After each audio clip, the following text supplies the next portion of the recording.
a couple more questions, then I'll go on to Rich. So how many volunteers do you have at the Waterloo Air Show? I have over 300 volunteers. Wow, that's fantastic. And what benefits to volunteering and sponsoring? What are the benefits of volunteering and sponsoring the Waterloo Air Show? Well, as a volunteer, you are joining a very unique family. We're all passionate about aviation.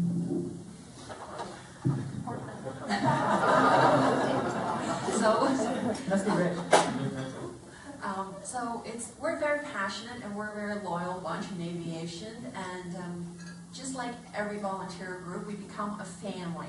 And for the sponsors, you're capturing about 50,000 people that are as loyal, same passionate, and it's from all over Ontario, and a lot of our aviation enthusiasts actually travel from air show to air show through the year round.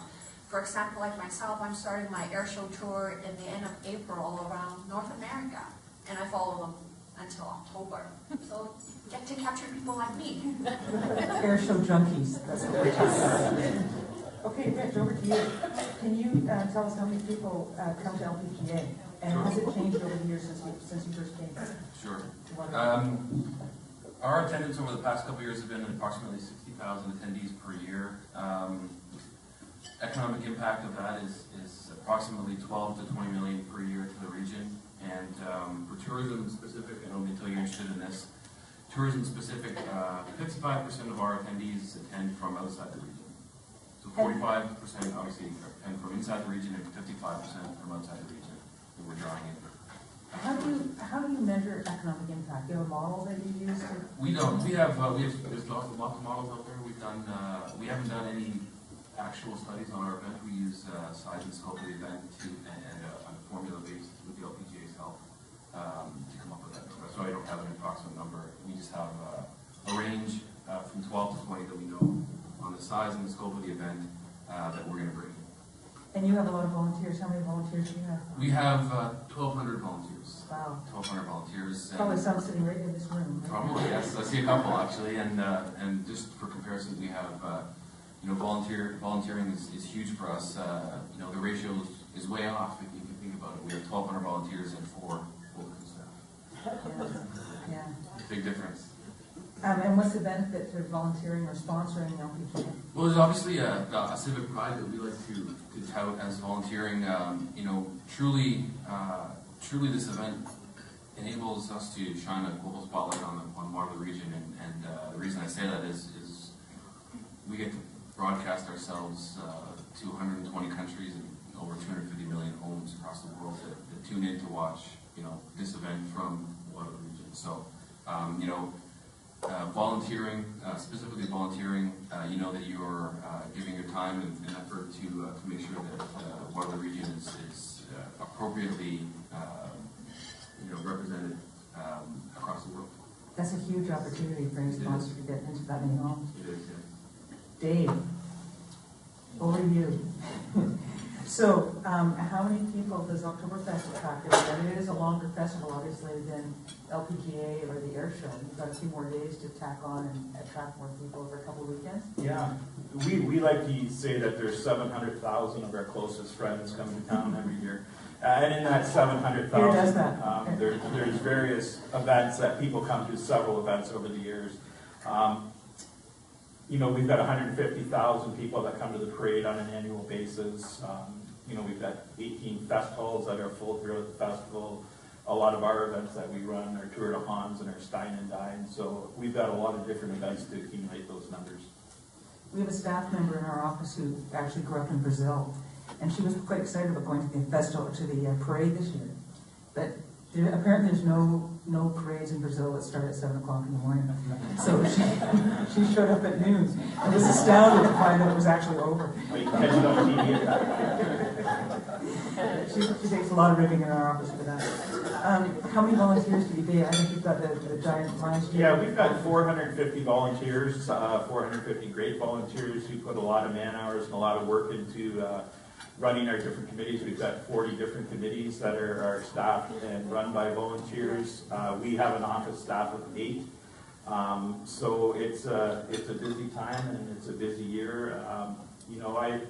I was teasing some chairs at a meeting last night we had that it's funny when the last day of the festival comes around, it's like we don't have any friends anymore. For about a week, nobody calls the office, nobody comes in, and it's kind of nice, but you know, it's funny how quickly after that week of rest and getting your head around the festival and getting your hangovers stored away for another year, that people are right back in and ready to go.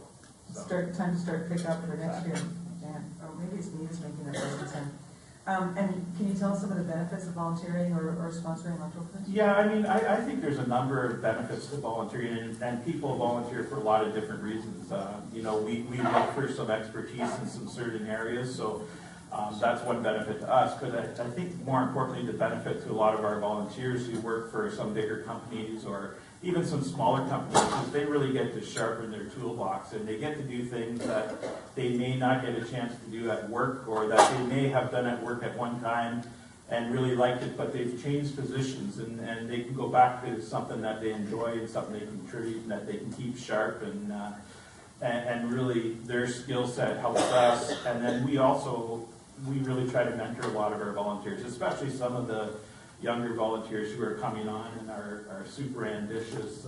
You know, we try to put them with a senior board member and help them through not just their festival experience and their volunteer experience, but you know, we try to mentor them in some life decisions and some work decisions and career decisions and counseling and stuff like that. So again, we look at it as a real team and a real, like Loretta said, it's, you know, their family. Yeah, that's great. Loretta and I were talking a little bit earlier about getting involved with sponsorship of a festival and how sometimes businesses are disappointed with the amount of business that they get from a festival that they may have thought was going to bring them a lot of business. Loretta, do you want to talk about that a little bit, about matching your target markets? Now, as an event, we always do surveys of our demographics, and it's very important for sponsors to know your event's demographic. Do you even have the same target market?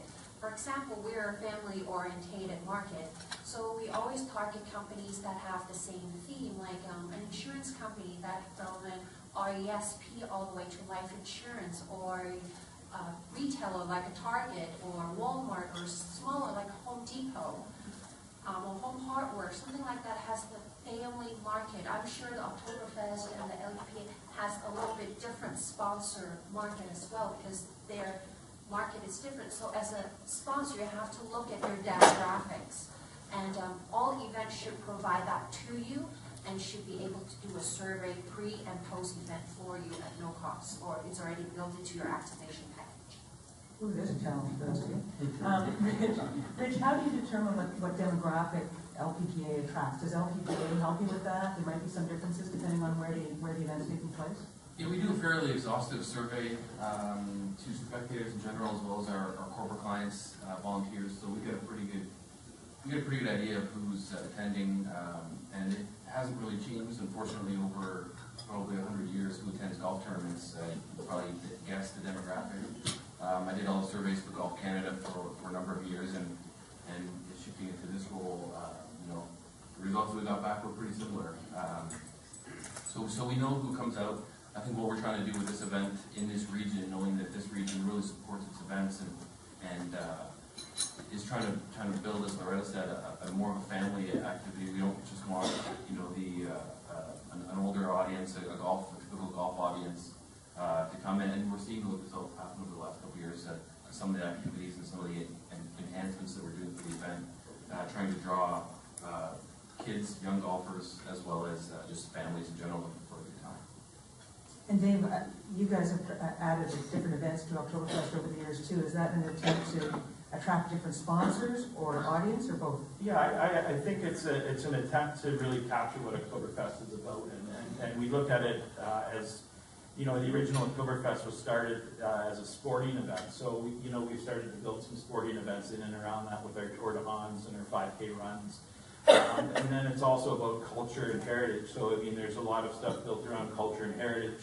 And then the culinary part of it. And we can't forget the party part of it. But, you know, we kind of look at it a little bit differently. Is a lot of times when we're going out for a partnership, we start with the partner that we're going after, and we find out as much as we can about them before we have our initial meeting.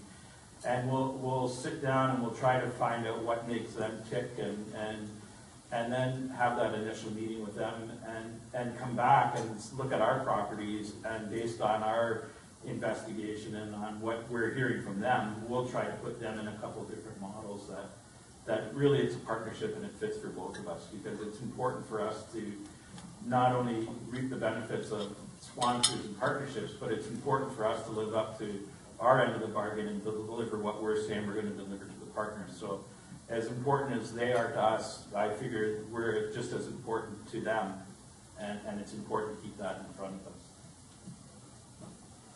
Loretta, how do you, put my glasses on again, elicit interest from potential sponsors? The air show has a very unique way of doing it this year. We changed our model from, a manual model, you can pick A, B, or C. This year we're doing completely different. We're thinking outside the box. Every proposal we send out has been customized. For example, we have approached a retailer doing a special one, say runway on the runway. So what does it mean, runway on a runway? It means that we're going to put a fashion runway on the runway itself and choose an audience, pick an audience, mom, dad, and family, and put clothing on them and have a little fashion walk. So every person that comes to us know that they can afford these clothes and they can pick and choose as a real normal person and not a designer. So we always think outside the box, and we have done some great success this year of doing that kind of proposal. So it's not a manual, we don't have a set package this year, everything is customized and to that company's need. Well, it's challenging to get money out of this community. As you probably all know, small business, you keep coming to you with your hands out all the time. So it has to, something has to make sense for you to cooperate or sponsor, agree to sponsor. Dave, your organization has been around for almost 50 years. That's even longer than when you started with CTV.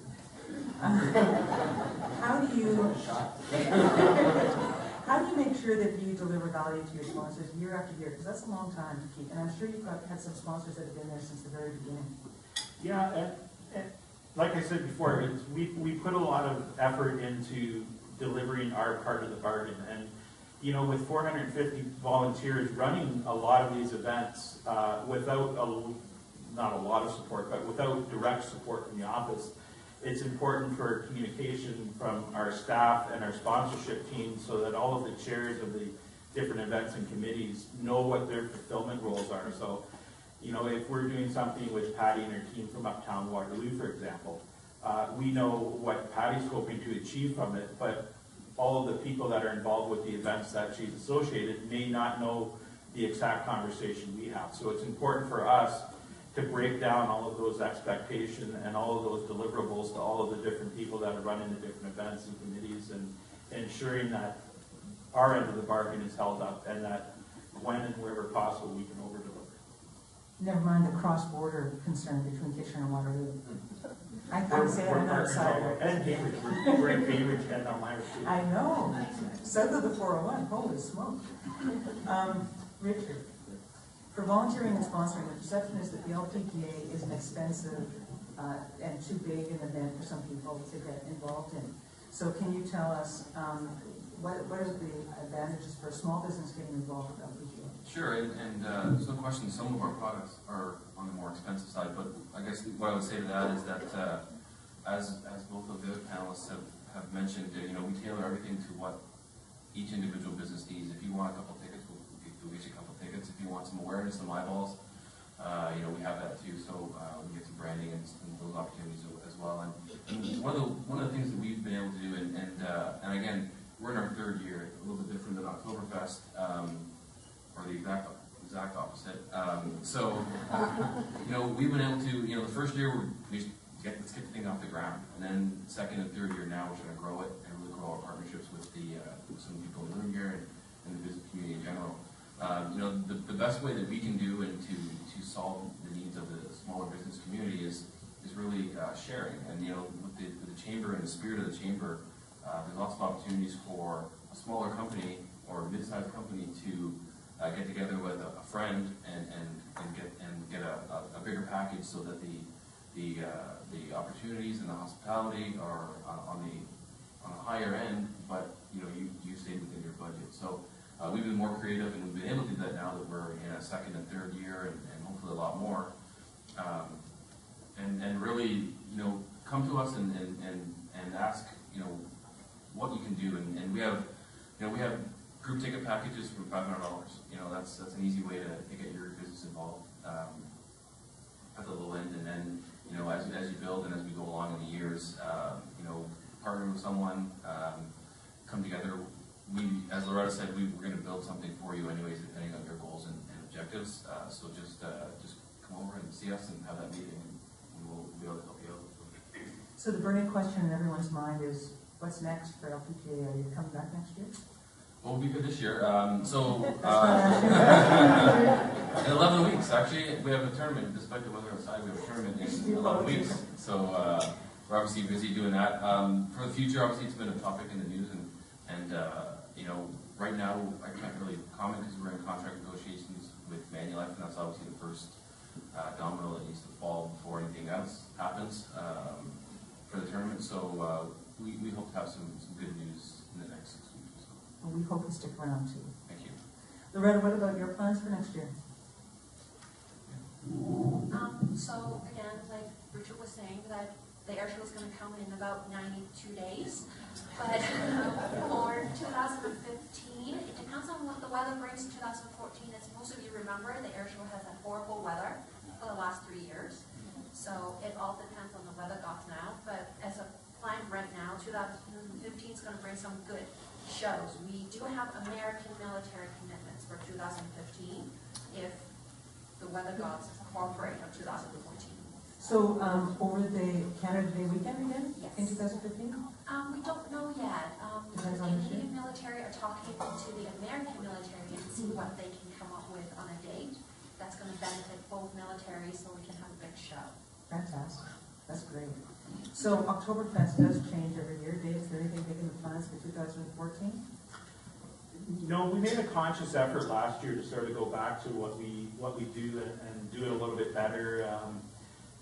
Like we were saying, our sponsor commitments and just tying up some loose ends that we had. We were, over the last number of years, we were stretching ourselves a bit thin. We were getting outside of what we do well, and not only were we stretching our resources, we were burning out some of our staff and some of our volunteers. So we really tried to pull it back and do it well. And I think we had success doing it last year. 1 year is not a trend, so we're going to try to stick to that again this year, and then just look for the proper fits and opportunities.